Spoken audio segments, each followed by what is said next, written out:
Hi hello అందరికీ నమస్కారం. ఈ సెషన్ నుంచి ASP.NET కోడ్ ఏపీఐ ఎలా యూజ్ చేస్తాం అనేది చూద్దాం. So first of all just introduction అనేది చూద్దాం.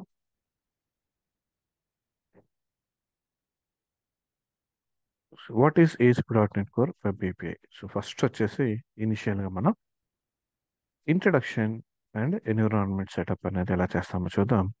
అండ్ దీనిలో వచ్చేసి first of all ASP.NET core API అంటే ఏంటో చూద్దాం.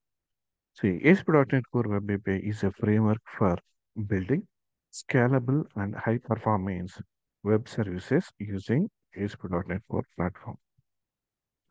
See, ASP.NET Core API అనేది ఫ్రేమ్వర్క్. ఇది దేనికి యూజ్ చేస్తామంటే వెబ్ సర్వీసెస్ని యూజ్ చేసి హై పర్ఫార్మెన్స్ ఇక్కడ ఏంటంటే scalable and high performance web సర్వీసెస్ని తయారు చేస్తాం ఏపీఐ యూజ్ చేసి, రైట్? సో దేన్ని యూజ్ చేస్తున్నాం ఇక్కడ?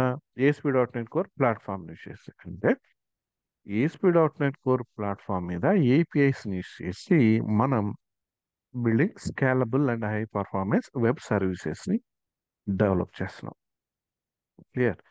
It allows developers to create robust and flexible APIs that can be consumed by variety of clients such as web applications, mobile applications, and third-party services also.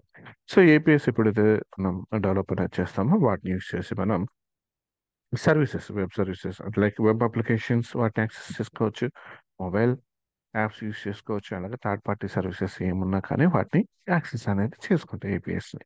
Clear? So fundamental principles of REST API development. So ఈ fundamental principles అనేది ఏంటో చూద్దాం. Use HTTP verbs or HTTP methods అంటాం. HTTP verbs or HTTP methods.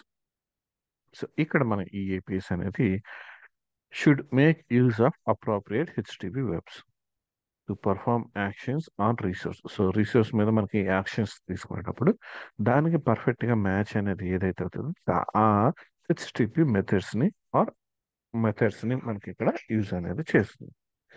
Clear? For example get get method ఉంది. So get method అనేది మనకి దేనికి use చేస్తాము అంటే డేటాని రిట్రీవ్ చేసుకోవడానికి, రైట్? ఇది మనకు తెలిసింది, మనకు నార్మల్ ఏపీఐలో చూసాం మనం వెబ్ ఏపీఐలో. So post for creating resources, అలాగే పోస్ట్ అనేది మన డేటాని పోస్ట్ చేయడానికి, రైట్? అంటే డీబీలోకి మనం సేవ్ చేయాలనుకోండి. సో సర్వీస్ నుంచి మనం ఈ వెబ్ సర్వీసెస్ నుంచి ఏపీఐ ద్వారా డేటా ఏదైతే ఎంటర్ చేస్తున్నామో దాన్ని రీసోర్స్లోకి స్టోర్ చేస్తాం. అలానే put and patch for updating the resources. Put అనేది అండ్ ప్యాచ్ అనేది కూడా అప్డేట్ చేయడం, డిలీట్ అనేది మనం పర్టికులర్ రిసోర్స్ని డిలీట్ చేస్తాం రిసోర్స్ నుంచి, రైట్? సో ఇలా హెచ్టిపి వెబ్స్ అనేది యూస్ చేస్తాం. అలానే resource oriented design that means REST APIs are centred around the resources. ఈ REST APIs అనేది ఈ రిసోర్సెస్ కి సెంటర్గా ఉంటాయి. లైక్ ఇక్కడ చూడండి, మనం ఇక్కడ API and production, that means మనకి హెచ్టిపి రిక్వెస్ట్ అనేది ఒకటి ఉంటుంది. క్లియర్? లైక్ ఇక్కడ నార్మల్ లోకల్ అయితే లోకల్ హోస్ట్ డాట్ అని చెప్పేసి ఇలా సమ్ పోర్ట్ ఐడి వస్తుంది. అండ్ నెక్స్ట్ ఇది ఈపీఐ. అండ్ తర్వాత మనం ఏదైతే ఇక్కడ ఏపీఐ సర్వీసెస్ దేని మీద అయితే మనం వర్క్ చేస్తున్నామో product or employee, student, order, so ఏదైతే అది మన కంట్రోలర్ తీసుకుంటాం. So to represent the collection of products or to represent specific product. So ఇక్కడ products means complete product and specific product, that means ID అనేది ఇస్తుంది. So ఈ API అనేది మనకి center around the resources. Clear? So దీన్ని use చేస్తూ ఉంటాం. And use proper status codes. So మనం ఎప్పుడైనా వర్క్ చేసేటప్పుడు మనకి ఏదైనా ఎర్రర్ కానీ లేదంటే సేవ్ చేసాం, సేవ్ అయినప్పుడు స్టేటస్ అనేది మనకి ఏమైంది, డేటా సేవ్ అయిందా లేదా, లేదంటే ఎక్సెప్షన్ త్రో చేసిందా, రైట్? సో ఇలాంటి వాటికి మొత్తం మనం స్టేటస్ కోడ్ మీద డిపెండ్, అంటే రీసోర్స్ అనేది అసలు అవైలబుల్ ఉందా, రైట్? ఇవన్నీ చెక్ చేస్తాం కదా. So HTTP status codes convey the outcome of an API request. So API request ఏదైతే అవుట్కమ్ ఉంటుందో దాన్ని ఇది మెన్షన్ చేస్తుంది. త్రూ స్టేటస్ కోడ్స్ అలానే versioning. So as your API involves it may undergo changes that could potentially break the client application. So మనం ఇది work చేస్తున్నప్పుడు client application అనేది మనకి మీన్ వైల్ అప్డేట్స్ అనేది జరుగుతూ ఉంటాయి.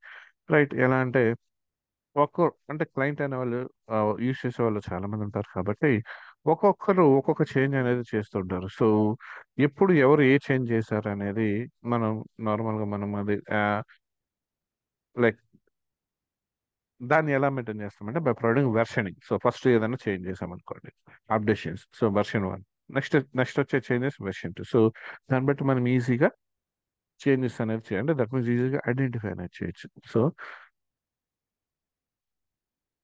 అదర్వైజ్ ఇలా చేంజెస్ చేసినప్పుడు ఏంటంటే అప్లికేషన్ అనేది మనకి బ్రేక్ అయిపోతుంది నార్మల్గా. Right. So to handle this it's recommended to include versioning in your API. There are various approaches to versioning, such as using URL based versioning. That means ఇక్కడ మనం URL లో API తర్వాత version వస్తాం V1. Right, ఇలా వెర్షనింగ్ provide చేస్తాం. Are customer request header అంటాం, like accept version. Like ఇక్కడ మనం లైక్ పోస్ట్ మ్యాన్ కానీ లేదంటే విడ్లర్ కానీ షాగర్ కానీ ఇలా యూజ్ చేసేటప్పుడు ఇది కస్టమర్ రిక్వెస్ట్ హెడర్లో కూడా మనం ఇలా ఈ వెర్షనింగ్ అనేది పాస్ చేయడం వల్ల కూడా మనం ఇలా దీన్ని హ్యాండిల్ అనేది చేయొచ్చు. Clear. Next one.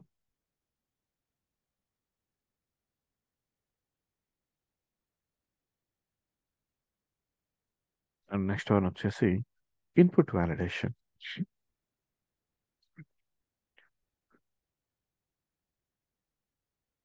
Input validation మనం డేటా అనటేషన్స్ యూస్ చేసి ఇన్పుట్ ఏదైతే ప్రొవైడ్ చేస్తున్నామో దాన్ని వ్యాలిడేషన్స్ అనేది చేస్తాం. సో ఇది కూడా మనకి ఇక్కడ ఇన్పుట్ వ్యాలిడేషన్స్ యూస్ చేసి మనం దీనిలో ఈపీలో చేయొచ్చు. అలాగే authentication and authorisations providing like ఇక్కడ based on authentication and authorisation, ఇది కూడా మనం ఈ ఫండమెంటల్స్ లో ఒకటి. రైట్. అలాగే ఎర్రర్ హ్యాండింగ్, మనకి ఏపీఎస్ లో రాంగ్ డేటా అనేది మనం ఎంటర్ చేసాం అనుకోండి, అక్కడ మనకి ఎర్రర్ హ్యాండ్లింగ్ అనేది కూడా మనకి చేయాలంటే ఎక్సెప్షన్ హ్యాండిల్ చేయాలి. సో మనం ఈ ఎక్సెప్షన్ హ్యాండ్లింగ్ అనేది వర్తిస్తాం. అలానే డాక్యుమెంటేషన్ అంటాం. మనం ఎక్కడైతే డెవలప్ అనేది చేస్తున్నామో, రైట్, సో ఇక్కడ డెవలపర్కి ఏం చేయాలి అంటే మన ఏపీఎస్ ఏదైతే మనం డెవలప్ చేయడానికి యూజ్ చేస్తామో దానికి క్లియర్ డాక్యుమెంటేషన్ అనేది ఉండాలన్నమాట. సో అంటే డెవలపర్కి మనం క్లియర్ డాక్యుమెంటేషన్ అనేది ప్రొవైడ్ చేయాలి. సో దానివల్ల ఏం జరుగుతుందంటే ఈజీగా అర్థం చేసుకొని నెక్స్ట్ ఫర్దర్గా మనకి చేంజెస్ అనేది చేయడానికి ఉంటుంది. సో దీనికోసం అని చెప్పేసి మనం ఈ డాక్యుమెంటేషన్ పర్పస్లో ఓపెన్ ఏపీఐ ఆర్ స్వాగర్ అనేది ఈ ఏపీఐ డాక్యుమెంటేషన్ ఆటోమేటిక్గా జనరేట్ చేయడానికి యూజ్ చేస్తూ ఉంటాం. Right, open API or Swagger. And testing and validation. So right, unit test and integration test to ensure the correctness and reliability of the API. So data ఏదైతే మనం insert చేస్తున్నామో like some operations ఏదైతే చేస్తున్నామో అవి పర్ఫెక్ట్గా work అవుతున్నాయా లేదా అని చెక్ చేయడానికి unit testing and integration testing కూడా మనం దీని మీద చేస్తాం, ఏపీఎస్ మీద. ఇది కూడా ఫండమెంటల్ రూల్స్లో ఒకటి అనమాట. అలాగే పర్ఫార్మెన్స్ అండ్ స్కాలబిలిటీ, లైక్ ఇక్కడ చూడండి, caching and pagination, lazy loading, asynchronous programming, ఇవన్నీ కూడా మనకి performance wise or scalability wise ఏపీఎస్లో మనం యూస్ చేస్తూ ఉంటాం. రైట్, సో ఇవన్నీ కూడా మనకి ఫండమెంటల్ రూల్స్ వస్తాయి మనకి, రైట్, ఏపీఎస్కి సంబంధించి fundamental principles of REST API development. Okay. And next one, what is the need of API? అసలు ఏపీఐ అనేది నీడ్ ఏంటి, ఎందుకు మనకి ఏపీఐ అనేది అవసరం అవుతుంది? See client server communication. So first of all, client and server communication. API provides a standard way for client applications such as web browser, mobile applications, or other services to communicate with the server side applications. So ఇక చూడండి, client server కమ్యూనికేషన్కి web API అనేది మనకి ఒక standardized way for client application. So ఇది web API అనేది ఒక standard way అనేది ప్రొవైడ్ చేస్తుంది ఎవరికి? క్లయింట్ అప్లికేషన్స్కి. ఎలా? వెబ్ బ్రౌజర్ నుంచి కానీ, మొబైల్ అప్లికేషన్స్ కానీ, లేదంటే అదర్ సర్వీసెస్ కానీ సర్వర్ సైడ్ అప్లికేషన్స్తో కమ్యూనికేట్ అవ్వడానికి ఒక ప్రాపర్ వే అనేది ప్రొవైడ్ చేస్తుంది వెబ్ ఏపీఐ. అలాగే క్రాస్ ప్లాట్ఫామ్ కంపాటబిలిటీ. లైక్ మనం డిఫరెంట్ ప్లాట్ఫామ్స్ మీద వర్క్ చేస్తూ ఉంటాం, different websites. Like I mean same website different platforms మీద. అలాగే డిఫరెంట్ టెక్నాలజీస్ కూడా యూస్ చేసి డెవలప్ చేస్తూ ఉంటాయి అప్లికేషన్. సో అలాంటి కేసెస్లో కూడా ఈ ఏపీఐ అనేది మనకి కంపాటబిలిటీ అనేది ఉంటుంది. ఎందుకంటే లైక్ ఇక్కడ చూడండి, మనకి Windows 32 ఆపరేటింగ్ సిస్టమ్ ఉంది అనుకో, Windows 64 bit operating system install చేస్తే అది అవ్వదు, ఇన్స్టాల్ అవ్వదు. ఎందుకంటే అక్కడ కంపాటబిలిటీ అనేది ఉండదు, రైట్? సో ఇక్కడ వచ్చేసి మనకి ఇది క్రాస్ ప్లాట్ఫామ్ కంపాటబిలిటీ, రైట్? ఇది క్రాస్ ప్లాట్ఫామ్ కంపాటబిలిటీ. సో ఇది ఎలా చేస్తుంది. సో ఏపీఎస్ మనం డెవలప్ చేసి, ఏపీఎస్ యూస్ చేసి డెవలప్ చేసే సర్వీసెస్ అనేవి మనకి ఇక్కడ వర్క్ చేస్తాయి క్రాస్ ప్లాట్ఫామ్ మీద. అలాగే సర్వీస్ ఇంటిగ్రేషన్స్. సో ఇక్కడ ఏపీఎస్ అనేది ఇంటిగ్రేషన్స్ ని ఎనేబుల్ చేస్తాయి. ఎలా? Software systems and services. Software systems and services మధ్య, సాఫ్ట్వేర్ సిస్టమ్స్ అండ్ సర్వీసెస్ మధ్య ఇంటిగ్రేషన్ కి ఎనేబుల్ అనేది చేస్తుంది. అలాగే mobile app development. Web API play a crucial role in mobile app development. Instead of building separate backend infrastructure for each mobile platform, developer can create a single web API that serves as a backend for all mobile. మనం mobile applications develop చేస్తాం. So వీటిలో different create చేసేటప్పుడు different like ఒక్కొక్క ప్లాట్ఫామ్కి ఒక్కొక్కటి కాకుండా మనం ఏదైనా backend లో ఒక ఏపీ అనేది క్రియేట్ చేసి, సో మిగిలిన వాటికి కూడా సేమ్ అదే మనం యూస్ చేసుకోవచ్చు. అంటే మిగిలిన ఏదైతే ఐఓఎస్ కానీ ఆండ్రాయిడ్ కానీ ఏదైతే మొబైల్ ప్లాట్ఫామ్స్ యూస్ చేసి డెవలప్ చేసిన అప్లికేషన్స్ ఉంటాయి కదా, వాటన్నిటి కూడా ఈ యాప్ నుంచి, ఈ ఏపీ సర్వీసెస్ నుంచి యాక్సెస్ అనేది తీసుకోవచ్చు. క్లియర్. అలాగే micro services architecture. So the APIs are essential in the context of microservices architecture. So micro services ఆర్కిటెక్చర్లో ఏపీఎస్ అనేది మనకి చాలా అవసరం అవుతుంది. Clear. So third party integrations. Web API enables third party developers to access the utilize the functionalities and the data of your application or a platform. So మనం ఏదైతే application అనేది develop చేస్తామో, ఈ మనం డెవలప్ చేసిన అప్లికేషన్స్ నుంచి like దానిలో ఉన్న డేటాని యాక్సెస్ చేసుకోవడానికి, లేదంటే దానిలో మనం డెవలప్ చేసిన ఫంక్షనాలిటీస్ని యూస్ చేసుకోవడానికి ఏపీఎస్ అనేది థర్డ్ పార్టీ డెవలపర్స్కి మనకి ఎనేబుల్ అనేది చేస్తుంది. Clear. So web application development. So ఈ ఏపీఎస్ నార్మల్గా మనం వెబ్ అప్లికేషన్ డెవలప్మెంట్లోనే ఏపీఎస్ యూస్ చేస్తూ ఉంటాం. అలాగే ఐఓటీస్. దట్ మీన్స్ మనకి ఏదైనా ఒక ఎలక్ట్రానిక్ డివైస్ విత్ చిప్ ఉంటే దాన్ని యూస్ చేసి మనం మేనేజ్ చేయగలిగితే, అంటే రిమోట్గా కానీ ఇలా వర్క్ చేయగల కెపాసిటీ ఉంటుంది ఆ డివైస్ని మనం ఐఓటీ డివైస్ అంటాం. సో దాన్ని ఐఓటీ అప్లికేషన్స్ అంటాం. సో ఆ పర్పస్లో కూడా మనకి ఇక్కడ ఈ ఏపీఎస్ అనేది మనకి వర్క్ అవుతుంది. Okay. And what is web API? A web API, also known as web service. So API means nothing but a web service, is an interface that allows communication and data exchange between different software systems over the web. So web అంటే internet ని use చేసి మనం different softwares మధ్య డేటాని మనం exchange చేసుకోవచ్చు. Exchange చేసుకోవటానికి ఈ ఏపీఐ అనేది మనకు ఒక సర్వీస్, అండ్ ఇది వచ్చేసి మనకు ఒక ఇంటర్ఫేస్, రైట్? ఇది ఎలో చేస్తుంది కమ్యూనికేషన్ కి different softwares, different data, like data exchange purpose లో. Yeah. It provides a set of endpoints URL that clients can send HTTP request to and receive HTTP response containing the requested data or a perform certain operations. Nothing but ఇదేంటంటే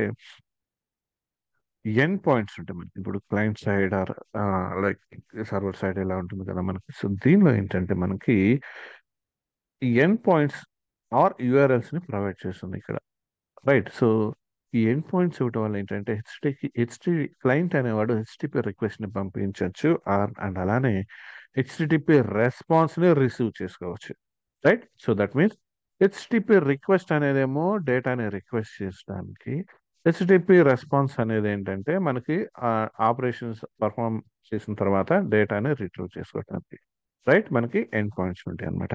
అలాగే web API follows the principles of representational state transfer. That means it's a REST principles antam, right? Which emphasize a stateless with stateless services. So uniform interface using the standard HTTP webs to or HTTP methods get, post, put and delete methods ని use చేస్తాం డేటాని transfer చేయడానికి. So to interact with resources identify the URL. So URL ని use చేసి రీ resources తో మనం interact అవుతాం. And ఆ డేటా ఫార్మాట్ అనేది మనకి ఏ ఫార్మాట్ లో ఉంటుంది, either XML or JSON format. Clear? JSON format or XML format మనం ఈ డేటాని ఎక్స్చేంజ్ అనేది చేయొచ్చు. Clear? Next one, environment setup for ASP.NET for Web API development.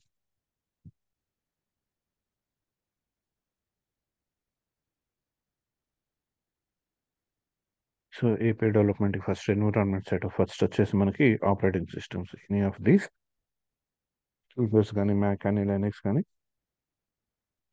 Cross platform కాబట్టి ఏ ఆపరేటింగ్ సిస్టమ్ అని తీసుకుంటాం. అండ్ అలానే ఎడిటర్ మనం తీసుకునేది విజువల్ స్టూడియో 2019. లైక్ ఇక్కడ 2022 కూడా వచ్చింది అనుకోండి, బట్ మనం ఇక్కడ వర్క్ చేసిన 2022లోనే. అలాగే విజువల్ స్టూడియో కోడ్లో కూడా మనం ఎడిటర్ అనేది తీసుకోవచ్చు. అండ్ అలానే ఇక్కడ చూడండి .NET Core SDK 8 అన్నది, SDK software development kit. So 8 version తీసుకున్నాను, right? So this the software development kit and this kit is helpful for development and running the application in the system. So ఇది SDK 8 అనేది, ఇది కూడా download చేసుకొని install అనేది చేసుకోండి. అలానే database 2019, అలాగే SQL server management system, management studio కూడా డౌన్లోడ్ చేసుకొని ఇన్స్టాల్ చేసుకోండి, right?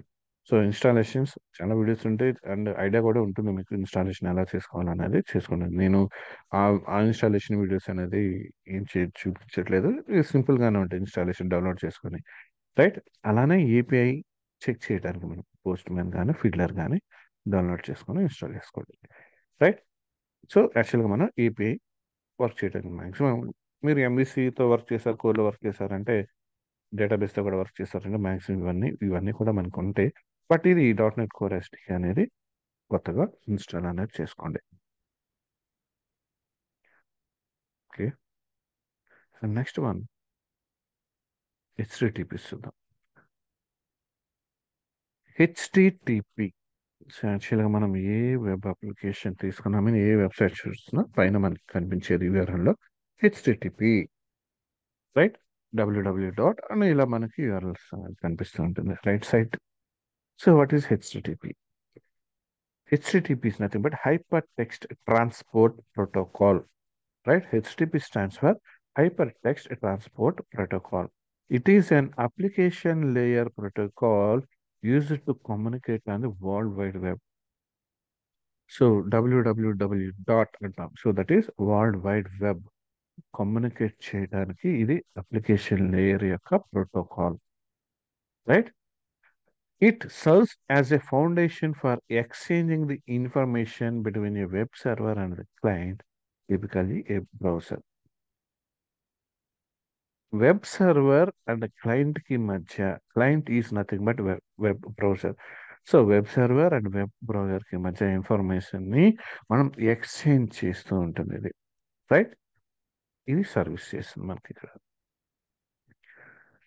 Web server and web browser కి మధ్య ఇన్ఫర్మేషన్ ని ఎక్స్చేంజ్ చేయడానికి ఈ HTTP ప్రోటోకాల్, ఏదైతే అప్లికేషన్ లేయర్ ప్రోటోకాల్ అనేది మనం వరల్డ్ వైడ్ వెబ్ ఏదైతే ఉందో దాని మీద యూజ్ చేస్తూ ఉంటాం. So HTTP enables the retrieval of resources such as HTML documents, images, videos and other media files, allowing users to access websites and navigating to the internet.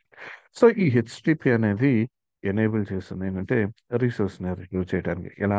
HTTP documents కానీ images కానీ, like HTML documents, images, videos, media files, so ఏదైనా కానీ మనం HTTP దీని మీదే మనం work చేస్తూ ఉంటాం, రైట్? సో ఇది allowing users to access website and navigating the internet. So internet ద్వారా మనం ఈ వెబ్సైట్స్ని యాక్సెస్ చేసుకొని ఈ డేటాని మనం గెట్ చేసుకోగలుగుతున్నాం. It follows a request response model. So ఇది రిక్వెస్ట్ రెస్పాన్స్ మోడల్ని ఫాలో అవుతుంది. So where a client sends an HTTP request to the server, and the server responds with the HTTP response containing the required information. So ఇది request response model అంటారు. That means client అనేవాడు request పెడతాడు and server అనేది ఆ రిక్వెస్ట్కి సంబంధించిన ఇన్ఫర్మేషన్ని response ఫార్మాట్లో మనకి రిటర్న్ చేస్తుంది. Right. So why do we need to know about HTTP గురించి అసలు మనం తెలుసుకోవాల్సింది. So first of all web development. HTTP is the fundamental knowledge of web డెవలపర్స్కి ఇది ఫండమెంటల్ నాలెడ్జ్ ఉండాలి and it is crucial for building and interacting with web applications, understanding how data is transmitted, handling various HTTP methods, get, post, put, and delete. Like as a web డెవలపర్గా మనకి ఈ development అనేది ఎలా జరుగుతుంది, data transformation ఎలా జరుగుతుంది, ఈ HTTP మెథడ్స్ని use చేసి మనం డేటాను ట్రాన్స్ఫర్ ఎలా చేస్తున్నాం. సో ఇదంతా కూడా మనకు ఒక ఐడియా అనేది ఉండాలి. రైట్. అండ్ అలానే web browsing. HTTP is the underline protocol used by the web browser to fetch web pages, load resources, and interact with websites. That means web browsing. I mean, web surfing చేస్తూ ఉంటాం మనం. Like ఎలా, like మనం ఆ వెబ్సైట్స్లోకి వెళ్తున్నాం, like web browser use చేసి web పేజెస్ని fetch చేసి like డేటాని రిట్రీవ్ చేసుకుంటూ ఉంటాం. రైట్. అలాంటి వెబ్సైట్స్ ఇంటరాక్ట్ అవటం ఇదంతా కూడా వెబ్ బ్రౌజింగ్. సో దీని గురించి కూడా ఐడియా అనేది ఉండాలి. అలాగే API integration. Many modern applications exposes APIs, that is application programming interface, that allows other software systems to communicate and interact. So without website, మనం ఈ థర్డ్ పార్టీ సాఫ్ట్వేర్స్ యూస్ చేసి మనం APIs ద్వారా డేటాని మనం కమ్యూనికేట్ చేయొచ్చు. కమ్యూనికేట్ చేసి డేటాని రిట్రీవ్ చేసుకోవచ్చు. అలానే security. Understanding the HTTP is essential for grasping the security implications related to the web communications. Concepts like HTTPS, HTTP secure, and encryption plays a vital role in ensuring data privacy and protection as against attack. That means ఏంటంటే ఇక్కడ security కూడా ఇక్కడ important. ఎందుకు security అంటే మనకి cross site attacks అనేది జరుగుతూ ఉంటుంది. రైట్. సో ఇలాంటి పర్పస్లో మనకి ఏంటంటే ఇక్కడ హెచ్టిటిపి సెక్యూర్ అనేది మనం యూజ్ చేస్తుంటాం. దట్ మీన్స్ HTTPS అనేది యూజ్ చేస్తూ ఉంటాం. క్లియర్. సో HTTPS కూడా మనం యూజ్ చేస్తూ ఉంటాం. ఇది పర్ఫెక్ట్ క్రాస్ సైట్స్ అటాక్ని రిడ్యూస్ చేయడానికి యూజ్ చేస్తాం. రైట్. ఇది సెక్యూరిటీ అంటే SSL సర్టిఫికేట్ అనేది జనరేట్ చేస్తూ ఉంటాం. Clear. Next one trouble shooting. So ఎప్పుడైతే మనకి ఫెయిల్ అయిపోతుందో మనకి when things goes wrong, like that means ఏంటంటే ఇప్పుడైతే మనం డేటాని ఫెచ్ చేస్తున్నామో అప్పుడు కనుక ఏదైనా సమ్ మిస్టేక్ ఉంటే లైక్ ఈ హెచ్టిటిపిస్ని యూజ్ చేసి మనం ఆ ప్రాబ్లం ఏంటనేది మనం దాన్ని డయాగ్నోస్ చేయొచ్చు. ఎలా అంటే వాటికి సమ్ కోడ్స్ ఉంటాయి. రైట్. హెచ్టిటిపి కోడ్స్ ఉంటాయి, status codes. So based on that status కోడ్ని బేస్ చేసుకొని మనం ఎర్రర్ ఏంటి అనేది మనం ఫైండ్ అవుట్ చేయొచ్చు. రైట్. సో దీని గురించి కూడా మనకి డెవలపర్స్కి ఐడియా ఉండాలి. Clear. And now first one HTTP request components అనేది ఏంటో చూద్దాం. సో ఇక్కడ చూడండి, మనం వెబ్ బ్రౌజర్ నుంచి కానీ మొబైల్ అప్లికేషన్ నుంచి కానీ లైక్ పోస్ట్ మ్యాన్, ఫీల్డర్స్ వగైరా ఏదైనా మనం టెస్టింగ్ పర్పస్లో యూజ్ చేసే అప్లికేషన్స్ నుంచి కానీ server, that means it's a web server, దీనికి ఒక హెచ్టిటిపి రిక్వెస్ట్ అనేది పెట్టామనుకోండి డేటా. రైట్. సో దాన్ని మనం హెచ్టిటిపి రిక్వెస్ట్ అంటాం. సో దానిలో ఏమేమి కాంపోనెంట్స్ ఉంటాయి? ఫస్ట్ ఆఫ్ ఆల్ URL ఉంటుంది అండ్ అలానే verb, that means HTTP verbs or HTTP methods, put, post, right, get. So ఇవి వెబ్స్ కింద వస్తాయి. అలానే బాడీ ఉంటుంది, header, header header and body కూడా ఉంటుంది. HTTP headers and body. So ఇవి కాంపోనెంట్స్ అంటే హెచ్టిటిపి రిక్వెస్ట్లో ఉన్న కాంపోనెంట్స్. సో వాటి గురించి వన్ బై వన్ చూద్దాం. HTTP, like hypertext transfer protocol, is a protocol used to communication between the client and the server or the internet. So internet మీద మనం client కి సర్వర్ నుంచే కమ్యూనికేషన్ కి ఇది యూజ్ చేస్తాం. Right. An HTTP request is made by the client to request a resource from the server. See, an HTTP request is made by the client ఒక HTTP request అనేది client చేత చేసాం, ఒక request పెట్టాం client నుంచి, ఒక HTTP request, right. దేనికి? To request A resource from the server. ఒక రిక్వెస్ట్ అంటే సర్వర్ నుంచి, సర్వర్లో ఉన్న రీసోర్స్కి ఒక రిక్వెస్ట్ పెడుతున్నాం, and the server response with an HTTP response containing the requested resource. So మనకి ఏదైతే డేటా రిక్వెస్టెడ్ రిసోర్స్ మీన్స్ ఇక్కడ మనకి ఏదైతే డేటా కావాలో, right. To request A resource from the server, server నుంచి సమ్ డేటాని మనం రిక్వెస్ట్ చేస్తున్నాం ఒక రిక్వెస్ట్ ఫార్మాట్లో, that is HTTP request. So ఎప్పుడైతే ఈ సర్వర్ అనేది ఆ రిక్వెస్ట్ తీసుకొని రెస్పాన్స్ అయ్యి సేమ్ దాన్ని ఏం చేస్తుందంటే వచ్చిన అవుట్పుట్ని హెచ్టిపి రెస్పాన్స్ ఫార్మాట్లో, దట్ మీన్స్ ఈ రిక్వెస్టెడ్ రిసోర్స్ ఏదైతే ఉందో దానికి కావాల్సిన డేటా ఏదైతే ఉంటుందో దాన్ని తీసుకొని హెచ్టిపి రెస్పాన్స్ కంటైన్ ఫార్మాట్లో మనకి ఇలా మనకి ప్రొవైడ్ చేస్తుంది, right. Or an error message, that means అక్కడ కనుక మనకి ఫైండ్ అవుట్ కాకపోతే డేటా మనకి ఎర్రర్ మెసేజ్ అని ప్రొవైడ్ చేస్తుంది, right. either of these. So when we send something from the client, browser, mobile, postmark field to the server is called a request. So దాన్ని మనం request అంటున్నాం. So the request is formed with couple of components. ఆ request అనేది ఎలా form అవుతుంది, ఎలా మనం డైరెక్ట్గా ఎలా అడగగలము క్లయింట్ నుంచి సర్వర్కి ఒక రిక్వెస్ట్ ఎలా పంపించగలం? సో త్రూ యూఆర్ఎల్, అలానే sorry some methods, that is HTTP verbs or headers and body. First of all URL అంటే చూద్దాం. Each request must have unique URL. ప్రతి రిక్వెస్ట్ కూడా యూనిక్ యూఆర్ఎల్ అనేది యూనిక్గా ఉండాలి. అండ్ అలానే verbs, each request must have an HTTP verb. ప్రతి request కూడా పుట్ మెథడా, పోస్ట్ మెథడా, లేదంటే గెట్ మెథడా, డిలీట్ ఏదనేది ఒక హెచ్టిపి వెబ్ అనేది, హెచ్టిపి మెథడ్ అనేది ఆ రిక్వెస్ట్కి ఉండాలి. అలానే header, each request can contain one or more header. So ప్రతి రిక్వెస్ట్లో కూడా ఒకటి అంతకన్నా ఎక్కువ హెడర్స్ అనేది మనం ప్రొవైడ్ చేయొచ్చు, కలిగి ఉంటుంది, రైట్, ఉండొచ్చు. అండ్ బాడీలో each request can have a body. The body contains the data that we want to send to the server. So బాడీలో వచ్చేపాటికి మనకి ఏంటంటే ఈ ప్రతి ఒక్క రిక్వెస్ట్లకు కూడా ఒక బాడీ అనేది ఉంటుంది, ఉండొచ్చు, right. And the body contains the data that we want to send. That means suppose మనం ఏదైనా డేటాని సర్వర్కి పంపించాలి, దట్ మీన్స్ పోస్ట్ రిక్వెస్ట్ ఉంది అనుకోండి. సో మనం ఇక్కడ ఈ అప్లికేషన్ యూస్ చేసి జేసన్ ఫార్మాట్లో డేటాని పంపిస్తూ ఉంటాం సర్వర్కి. సో ఇలాంటి కేసెస్లో మనం ఈ బాడీలోనే మనం డేటాని ప్రెజెంట్ చేయాల్సి ఉంటుంది, right. So URL, methods and headers and body, ఈ 4 కంపల్సరీ ఉంటాయి మనకి, రైట్. అండ్ నెక్స్ట్ కాంపోనెంట్స్ ఏంటో మళ్ళీ క్లియర్గా చూద్దాం. Request line first of all specifies the HTTP method, the path of the requested resource, and the HTTP version. For example, get path HTTP some 1.1. It's a 1.1, it's a version, right? So the request line అంటాం. So ఈ request లైన్లో suppose మనం get method ఉంది, right. So that means ఇది ఏం చేస్తుందంటే some HTTP మెథడ్ని specify చేస్తూ requested resource and the HTTP version. So మనం ఏదైతే రిక్వెస్ట్ చేసాం యూఆర్ఎల్ ఏదైతే ఉంటుందో అది, రైట్. ఎగ్జాంపుల్ స్లాష్ పాత్ అన్నాం కదా, and HTTP version HTTP slash 1.1. So 1.1 నుంచి ఇక్కడ మనకి వెర్షన్ కింద వస్తుంది, రైట్. సో ఇది రిక్వెస్ట్ లైన్ అంటాం, దీన్ని మనం రిక్వెస్ట్ లైన్ అంటాం, రైట్.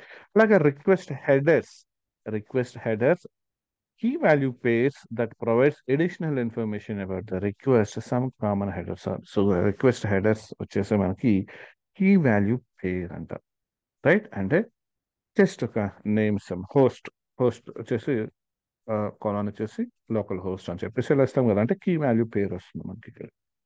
సో దీనిలో హోస్ట్ మనం హెడర్లో ఇక్కడ దీనిలో ప్రొవైడ్ చేస్తుంటాం మనం హెడర్లో, ఇలా హోస్ట్ లోకల్ హోస్ట్ అని అలా వస్తుంది. So specifies the host and optional port number of the server, port number and like అలానే ఆ సర్వర్ యొక్క హోస్ట్ నేమ్ అనేది ప్రొవైడ్ చేస్తుంది. అలాగే user agent identifies the client making the request. So A request అయితే మనం పెడుతున్నాం అనేది, రైట్. అలాగే accept indicates the media type the client can handle it, like JSON applications like JSON, XML. So ఈ format అనేది మనం ఇక్కడ ఇస్తాం. సో యాక్సెప్ట్ లైక్ ఇక్కడ ఈ మీడియా టైప్ ఫార్మాట్స్ ఏదైతే హ్యాండిల్ చేస్తుందో అది, అంటే మనకి ఏది కావాలో అలా. అలాగే content type, so specifies the media type of the data sent in the requested body for post or request data. So content type యాక్చువల్గా ఇక్కడ యాక్సెప్ట్ హెడర్ అంటాం, ఇది వచ్చేసి కంటెంట్ టైప్. ఇక్కడ మనం అప్లికేషన్ జేసన్ యాక్సెప్ట్ అలా ఫార్మాట్ ఇస్తుంటాం, right. And authorisation contains credentials for authentication purpose. So authentication పర్పస్లో క్రెడెన్షియల్స్ కూడా మనం ఈ రిక్వెస్ట్ హెడర్లోనే ప్రొవైడ్ చేయొచ్చు. అలాగే request body, so data send by the client in the case of post put or patch request it carries additional information such as form data or JSON పేరు. That means ఏంటంటే మనకి request body అనేది optional ఉంటుంది. ఇక్కడ దీనిలో వచ్చేసి మనకి ఏంటంటే మనకి పోస్ట్ చేయడానికి లేదంటే డేటాను అప్డేట్ చేయడం అలాగే దట్ మీన్స్ పుట్ ప్యాచ్ అనేవి. సో ఇలాంటి కేసెస్లో కూడా మన డేటాని పాస్ చేయడానికి సర్వర్కి మనం ఈ రిక్వెస్ట్ బాడీ అనేది యూస్ చేస్తూ ఉంటాం. అండ్ హెచ్టిటిపి రెస్పాన్స్, ఇది క్లయింట్కి వెళ్తుంది, క్లయింట్ నుంచి సర్వర్కి వెళ్తుంది, సర్వర్లో రెస్పాన్స్ అనేది క్రియేట్ అవుతుంది అప్రోప్రియేట్ డేటాతో అనుకోండి. So whatever we get from the web server to the client is called HTTP request. So web server నుంచి అంటే సర్వర్ నుంచి క్లయింట్కి మనం ఏదైతే వస్తుందో డేటా, సో దాన్ని మనం HTTP response, right. So the HTTP response contains the following components, that is HTTP status code. So that means ఎక్కడ మనకి ఫెయిల్ అయింది అనుకోండి ఫిక్స్ చేయడానికి డేటా, అప్పుడు మనకి ఇది స్టాటస్ కోడ్ ఇస్తుంది మనకి. So it must have status code, or otherwise success అయినా కానీ జస్ట్ ఓకే అని మనకి చేస్తుంది, లైక్ 200 మెసేజ్ అని ఇలా వస్తూ ఉంటుంది కదా, 200 స్టాటస్ కోడ్స్ అది, రైట్. అలాగే response header, it can have one or more response header. So response headers కూడా ఒకటి ఉండొచ్చు అండ్ అంతకన్నా ఎక్కువ కూడా ఉండొచ్చు రెస్పాన్స్ హెడర్స్ అనేది. లైక్ దాంట్లో మనం అంటే యాక్సెప్ట్ అని, లైక్ కంటెంట్ టైప్ అని ఇలా ఉన్నాయి కదా, అలా వన్ ఆర్ మోర్ అంటే data. Response can have data that is return to the client. Response అనేది డేటా ఉంటుంది, క్లయింట్కి రిటర్న్ అవుతుంది డేటా అనేది, that is. So along the above three components, other components also there, but the above three components are important components in HTTP response. So ఇక్కడ చూడండి దీనిలో వచ్చేసి browser నుంచి ఇంతకుముందు మనం రిక్వెస్ట్ పెట్టాం కదా, అండ్ సర్వర్ నుంచి మనకి ఇక్కడ రెస్పాన్స్ అనేది వస్తుంది. Like important first one status code, తర్వాత response header and data, right. So along these three మనకి స్టాటస్ లైన్ అని ఉంటుంది. సో ఇది వచ్చేసి దీనిలో మనకి స్టాటస్ లైన్లో HTTP version and status code. So status code వచ్చింది చూడండి, and a reason phrase is okay, right. ఇది స్టాటస్ లైన్ అండి. అలాగే రెస్పాన్స్ హెడర్ ఉంటుంది. సో రెస్పాన్స్ హెడర్ అని చెప్పుకున్నాం. Content type specifies the media type of the response body. Content type response హెడర్లో మనకి content type, content length, so that means ఆ response body యొక్క సైజ్ బైట్స్లో ఇస్తుంది. అలాగే సెట్ కుకీస్, జాగ్రత్తగా గమనించండి, కుకీస్ మనం ఇచ్చేటప్పుడు కూడా ఈ క్లయింట్ బ్రౌజర్లో సెషన్ మేనేజ్మెంట్ పర్పస్లో మనం ఇక్కడ కుకీని మనం సెట్ చేయొచ్చు దీనిలో ఈ రెస్పాన్స్ హెడర్లో, రైట్. సెట్ కుకీస్, సో మన సెషన్ మేనేజ్మెంట్లో చూసామండి, ఒకసారి గమనించండి. అలానే cache control, so caching directories అంటే రెస్పాన్స్ నుంచి తీసుకుంటాం కదా, సో ఇక్కడ క్యాచింగ్ డైరెక్టరీస్ కూడా ఇక్కడ స్పెసిఫై చేయొచ్చు. అలాగే response body, the actual content of the response such as HTML, JSON or binary data ఏదైనా కానీ ఇది రెస్పాన్స్ బాడీలో డిస్ప్లే చేస్తుంది. సో ఇంతకుముందు రిక్వెస్ట్ బాడీ, ఇది రెస్పాన్స్ బాడీ, క్లియర్. సివి మనకి ఏపీస్ గురించి తెలుసుకోవాలి. First basic some information, right. So next వచ్చేసి మనం ఈ ASP.NET కోడ్లో వెబ్ అప్లికేషన్స్ మనం ఎలా క్రియేట్ చేస్తాం, ఎలా డైరెక్ట్ విజువల్ స్టూడియో యూస్ చేసి చేయొచ్చు, ఆర్ లైక్ CLI యూస్ చేసి కూడా చేయొచ్చు. సో రెండు ఎలా చేస్తాం అనేది చూద్దాం. అలాగే వాటిని టెస్ట్ ఎలా చేస్తాం అనేది చూద్దాం. అలానే లైక్ ఈ స్వాగర్ అనేది ఎలా ఇంటిగ్రేట్ చేస్తాం. సో ఇవన్నీ కూడా వన్ బై వన్ చూద్దాం. ఫస్ట్ ఇవన్నీ బేసిక్, తర్వాత మనం కాన్సెప్ట్స్లోకి వెళ్తున్నాం, రైట్. సో బేసిక్గా normal just introduction and environment set ఏమేమి తీసుకోవాలి ఏంటి అనేది ఒక ఐడియా వచ్చిందని అనుకుంటున్నాను. నెక్స్ట్ వీడియోలో మళ్ళీ కలుద్దాం. Thank you.